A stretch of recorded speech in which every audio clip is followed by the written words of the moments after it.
Welcome. This is Radio Pras.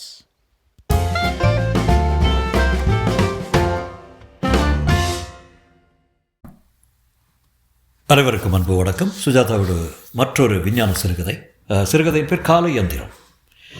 முதல் மாடியில் விரவி இருந்தது அந்த இயந்திரம் என்றால் ஏதோ பல சக்கரங்களும் அவ்வப்போது பிசிறாக சத்தமும் தடார் என்ற ஓசையும் பச்சை சிவப்பு விளக்குகளும் அப்படி இல்லை. முன்பக்கமும் பின்பக்கம் ஒரே மாதிரி அமைந்த கார் ஒன்று யோசித்து பாருங்கள். அந்த காருக்கு ஒரே ஒரு கதவு தான் இருக்கிறது. அந்த கதவிலும் கண்ணாடி பாகம் ஒரு அடிச்சதுரம்தான் என்று எண்ணி பாருங்கள். ஏறக்குறைய அதுதான் செல்வாவின் கால இயந்திரம். ஓடுமா என்று கேட்டேன். ஆம் என்றார் டாக்டர் செல்வா. சக்கரங்கள் இல்லையே.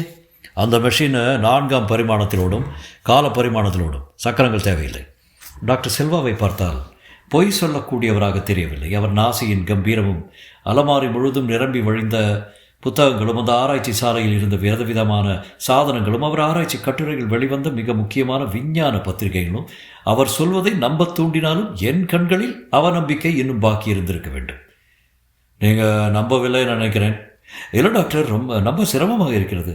பரிசோதித்து பார்த்து விடுங்களேன் என்றார் புன்னகையுடன். நிஜமாக எதிர்காலத்துக்கும் கடந்த காலத்துக்கும் இதில் பிரயாணம் செய்ய முடியுமா? ஆம். அது எப்படி சாத்தியம்?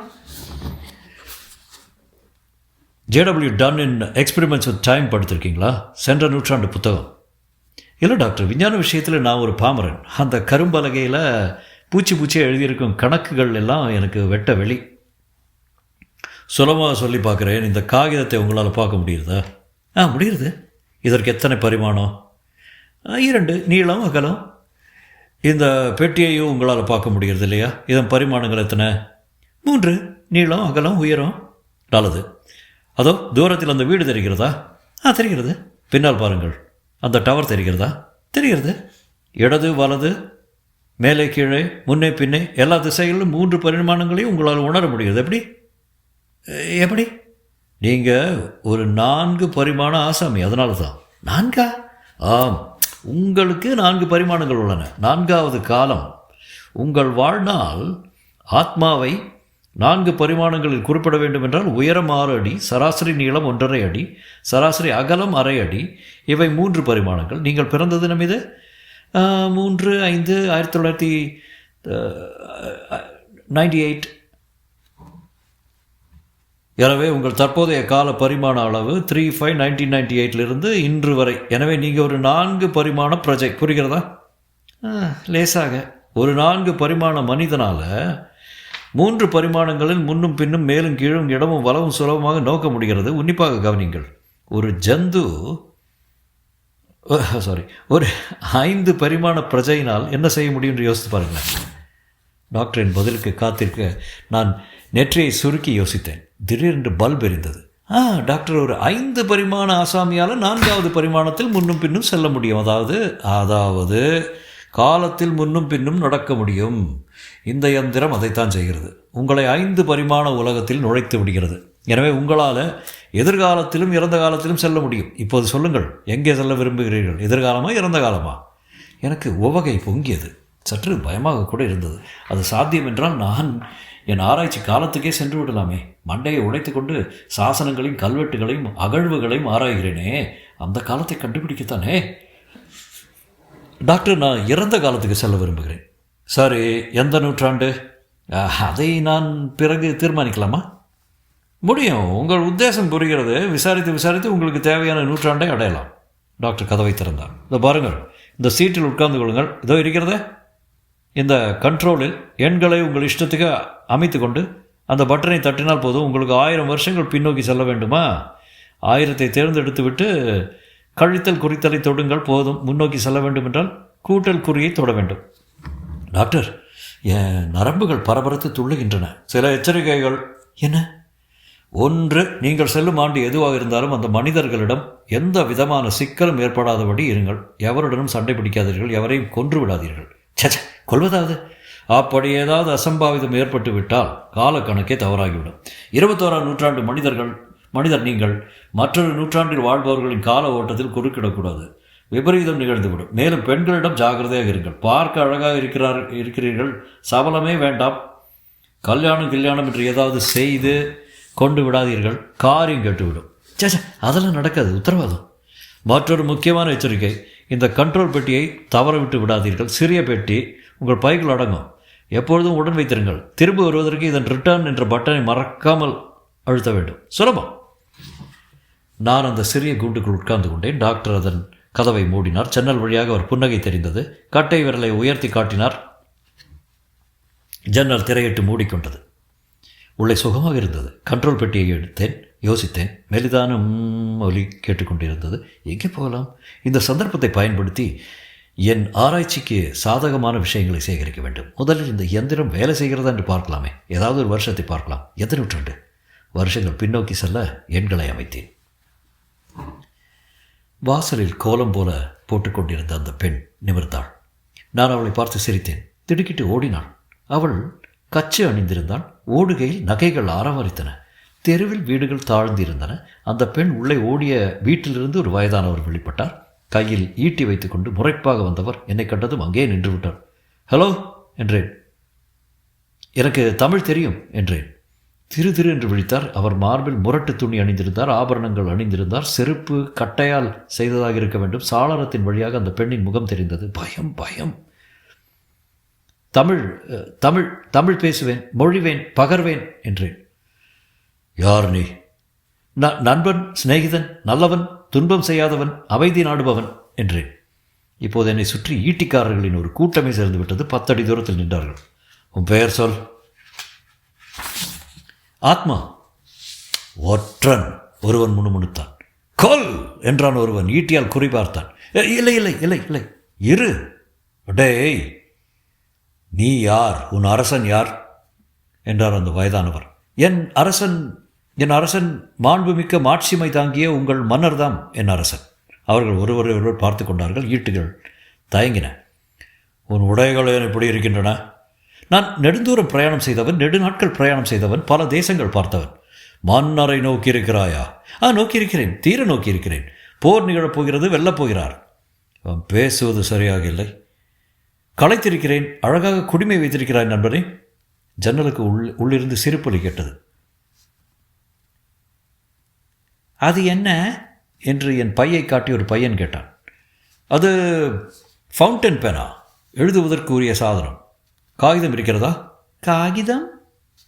இங்கே வா பாப்பா என்று அந்த சிறுமியின் நெற்றியில் அழகாக பொட்டிட்டேன். எல்லாரும் அதை வியந்து பார்த்தார்கள். ஒரு இளம் பெண் தன் சாளரத்தை மறந்து வெளிவந்தாள். முடினாகா, இவர் நம் மன்னரை சேர்ந்தவர், அழைத்துச் செல், விருந்திடலாம். அந்த பெண்ணிடம் என் சிகரெட் லைட்டரை தட்டி காட்டினேன். ஓடிப்போய் 3-4 பெண்களை அழைத்து வந்தாள். உன் பேர் என்ன? தலையை ஆட்டினாள். கன்னத்தில் சிவப்பு தெரிந்தது. உன் கையை காட்டு பார்க்கலாம். அவள் கை சிவந்திருந்தது. வருகிற போது கொஞ்சம் பிளாஸ்டிக் வளையல்களை வாங்கி கொண்டு வந்திருக்கலாம் என்று தோன்றியது. வெட்கப்படாது, எனக்கு என்ன வயது தெரியுமா? பதில் இல்லை. உன் வயது என்ன? பிங்கள ஆண்டு பிறந்தேன் என்றாள். பிங்களா? அது என்ன? கட்டை விரலை வெட்டுவது போல காட்டும் ஒரு வித்தை தெரியும் எனக்கு. அதை காட்டினேன். பயந்து ஒருத்தி கட்டிக்கொண்டார்கள். இங்கே வா, அதை எப்படி செய்வதுன்னு காட்டுகிறேன். தயங்கி வந்தாள். இந்த கையை எடுத்துக்கொள், இப்படி வைத்துக்கொள், இந்த விரலை மடக்கு. வலிக்காது, கவலைப்படாது. மடக்கி இங்கே வைத்து. இது என்ன பாசிமணிய? வெளியே குதிரை குளம்படி ஒலி கேட்டது. எங்கே அவன் என்று முறைப்பாக அதட்டல் கேட்டது. உள்ளே கூப்பிடு. உள்ளே வந்த பெரியவர், நண்பரே, உம்மை மன்னர் அழைக்கிறார் என்றார். வெளியே ஒரு சிப்பாய் காத்திருந்தான். அவன் வாள் மின்னியது. பக்கத்தில் ஒரு காலி குதிரை காத்திருந்தது. நல்ல உயரமாக இருந்தது. என்னை பார்த்தது 3 தடவை பிஹி பிஹி பிஹி என்றது. ஏறு என்றான். எனக்கு குதிரை ஏறி பழக்கமில்லை. சின்ன வயசில் பார்க்கில் ஒரு மட்ட குதிரை மேல் ஏற்றி உட்கார வைக்கப்பட்டு ஒரு ஆண் கூடவே ஓடி வர திகிலாய் பிரயாணம் செய்ததோடு சரி. அப்புறம் ஸ்கூட்டர், பேட்டரி கார் பிடித்தான். நடந்தே வருகிறேன். முடியாது, அதிக தூரம் ஏறு. முடிநாகன் என்னை ஏற்றிவிட்டான். சாளரத்தில் அந்த பெண் என்னை பார்த்து கட்டை விரல் வித்தை செய்து காட்டினாள். எனக்கு ஆத்திரமாக வந்தது. குதிரை அரேபிய குதிரை போலும். சற்று சங்கடமாக இருந்தது. உதறியது. டெலிவிஷனில் குதிரை பந்தயம் பார்த்திருக்கிறேனே, எப்படி அவர்கள் வேகமாக சவாரி செய்கிறார்கள். பாய்ச்சலுக்கு ஏற்ப ஆடி பார்க்கலாமா? முயன்றேன். ஏறக்குறை சரிந்து விட்டேன். சமாளித்து எங்கேயோ பிடித்துக்கொண்டு லாட்ரி குழுக்கள் போல உடம்பின் எலும்புகள் குலுங்க தடக் தடக் தடக். உடம்பெல்லாம் புழுதியாக அந்த மாளிகை வாசலில் இறங்கி பிரம்மாண்டமான மரக்கதவின் திட்டி கதவினூடே நுழைந்து பல ஈட்டிக்காரர்களை கடந்து ஒரு கால் நொண்டி அடித்தபடி மன்னரின் அரண்மனைக்குள் அழைத்துச் செல்லப்பட்டேன். கட்டிடக்கலை என்னை ஆச்சரியத்தில் ஆழ்த்தியது.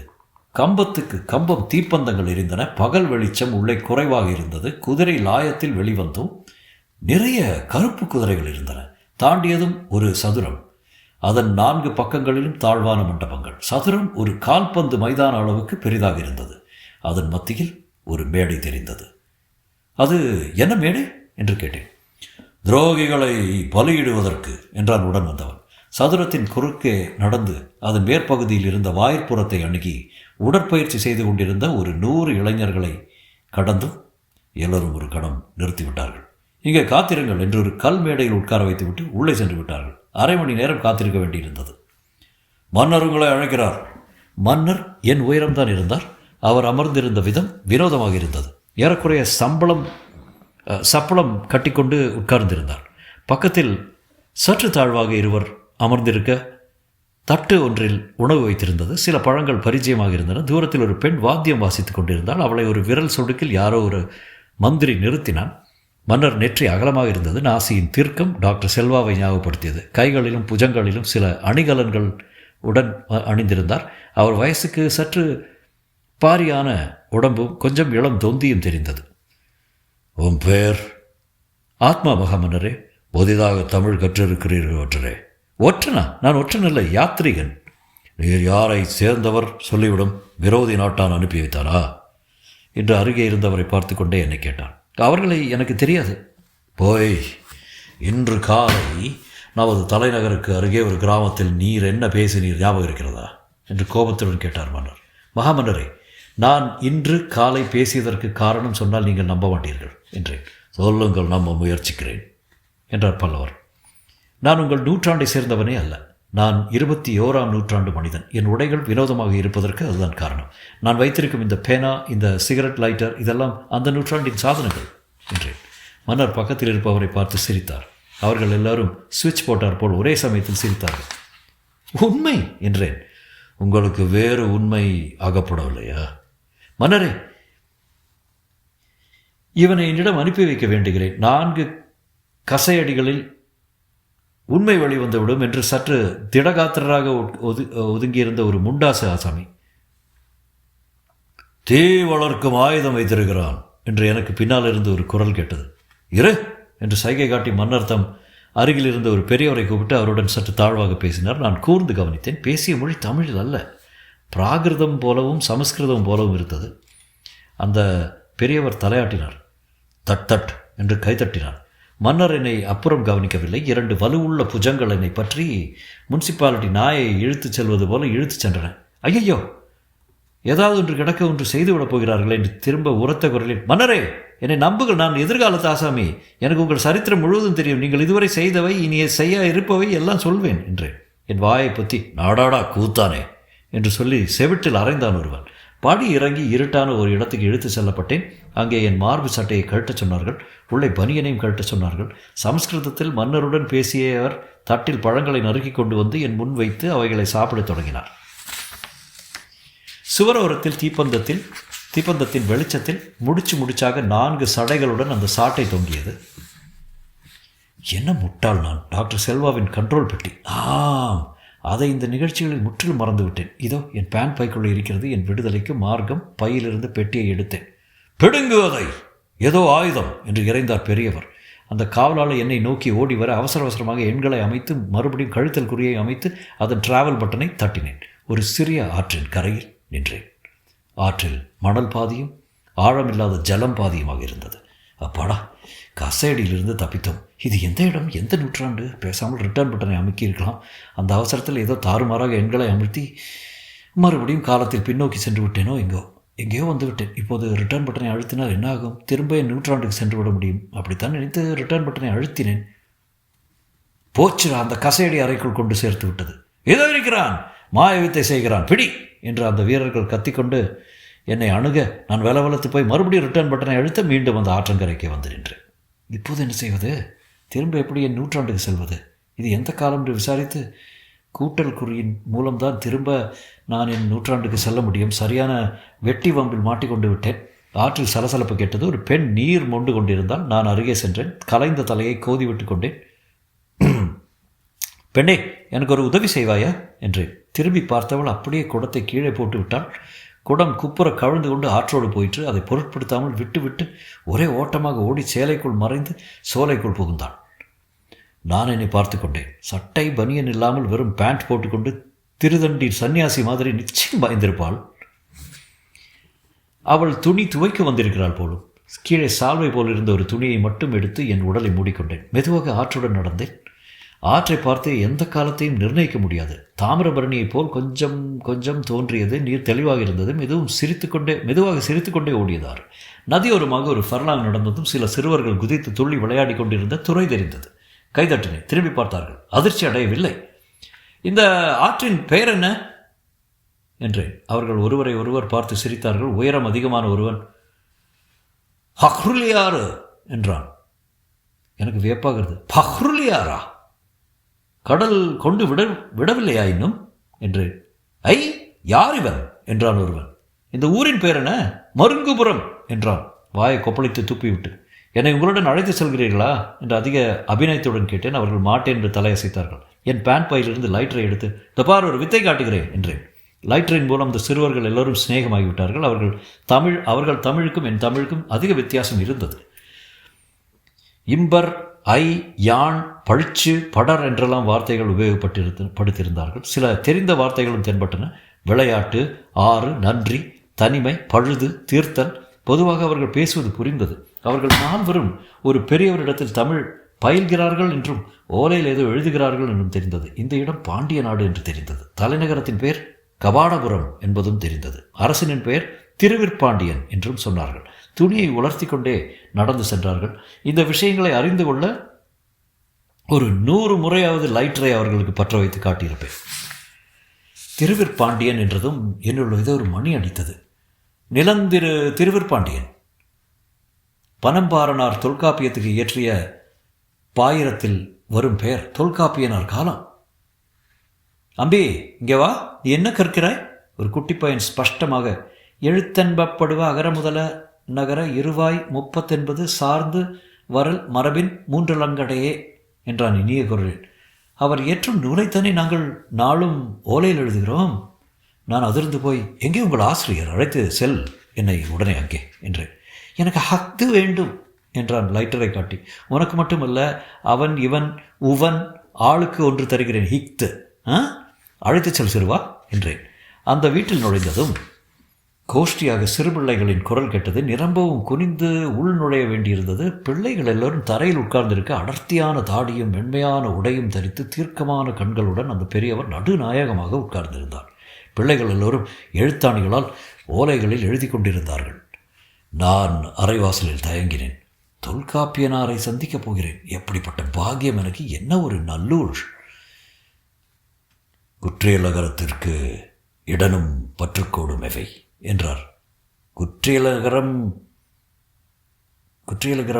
நிற்றல் வேண்டும். யாவன் சினைமிசை உரையசை கிளவிக்கு ஆவையின் வரும் மகரம் ஊர்ந்தே என்றான் ஒரு மாணவன். நன்று என்றார். குழலினது யாழினது என்பவர் தம் மக்கள் மழலை சொற்கேளாதவர் என்றேன். நிமிர்ந்தார். என்னை பார்த்தார். யாரது? மறுபடியும் சொல்லும் என்றார். குழலினது யாழினது என்பர் தம் மக்கள் மழலை சொற்கேளாதவர். குழலினது யாழினது என்கிற இடத்தில் குற்றியலுகிறம் பயிலுகிறது. இனிய பாடல். நீர் இயற்றியதோ என்றார். இல்லை, திருவள்ளுவர் இனிமேல் தான் இயற்றப் போகிறார். யார் நீவிர்? நான் அவரை விழுந்து சேவித்தேன். உங்களை சந்தித்ததில் எனக்கு எவ்வளவு மகிழ்ச்சி தெரியுமா? உங்கள் இலக்கண நூல் இன்னும் 1000 ஆண்டுகளுக்கு பின்னும் நிலைத்த புகழுடன் இருக்கப் போகிறது. அவர் புரியாமல் விழித்தார்.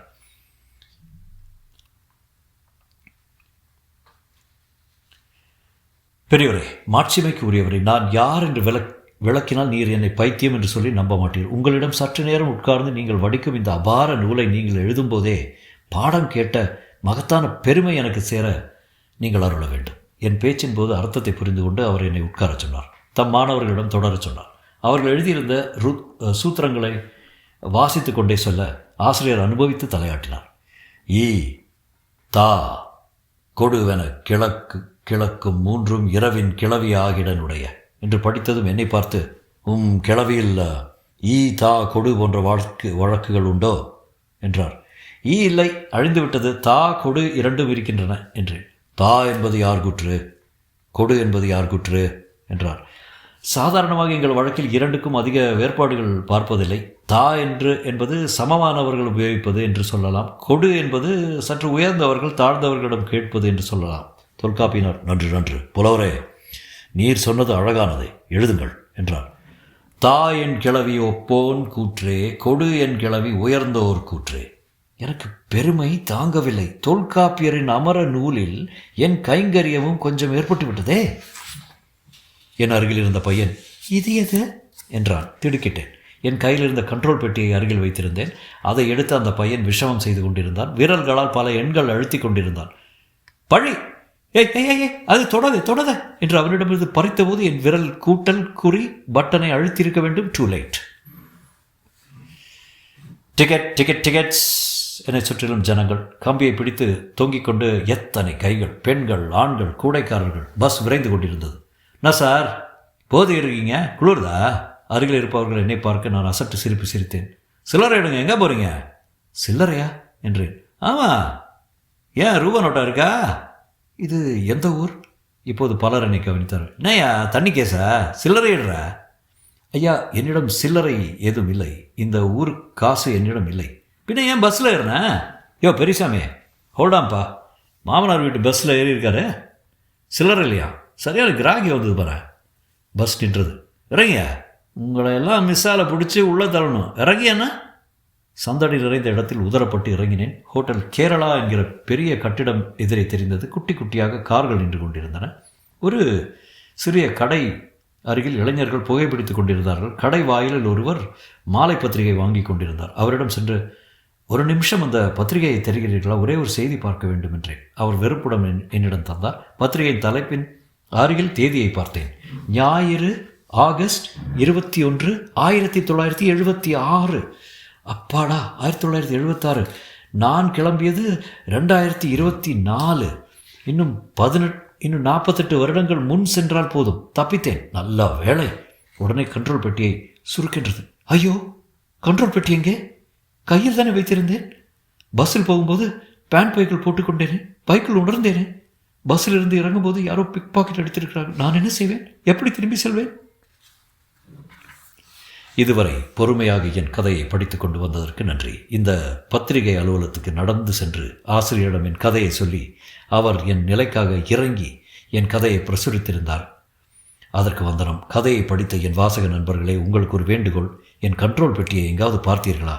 அது ஒரு சிகரெட் பெட்டியின் அளவுக்கு இருக்கும். 0123456789 என்கிற எண்களுக்கு பட்டன்கள் இருக்கும். ஒரு கூட்டல் குறி, ஒரு கழித்தல் குறி, ஒரு ரிட்டர்ன், டிராவல் என்கிற பட்டன்களும் இருக்கும். இந்த சாதனத்தை நீங்கள் எங்காவது கண்டீர்களானால் அதை உடனே ஆத்மா மேல் பார்வை இந்த பத்திரிகையின் விலாசத்துக்கு அனுப்புமாறு தாழ்மையுடன் கேட்டுக்கொள்கிறேன். பெட்டி உங்கள் யாருக்கும் உதவாது, எனக்கு மட்டும்தான் உதவும். நான் இந்த நூற்றாண்டு ஆசாமி அல்ல, அடுத்த நூற்றாண்டு ஆசாமி. தயவு செய்து அனுப்பிவிடுங்கள். மற்றும் 1976.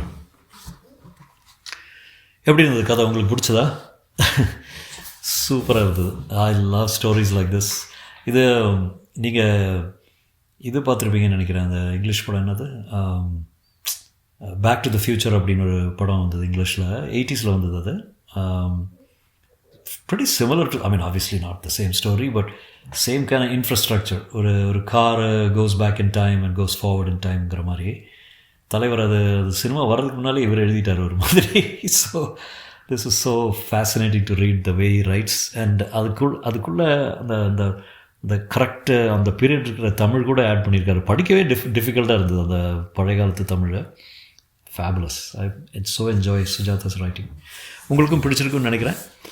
மீண்டும் சந்திக்க வரை வணக்கம் கூறி விடைபெறுகிறேன். நன்றி.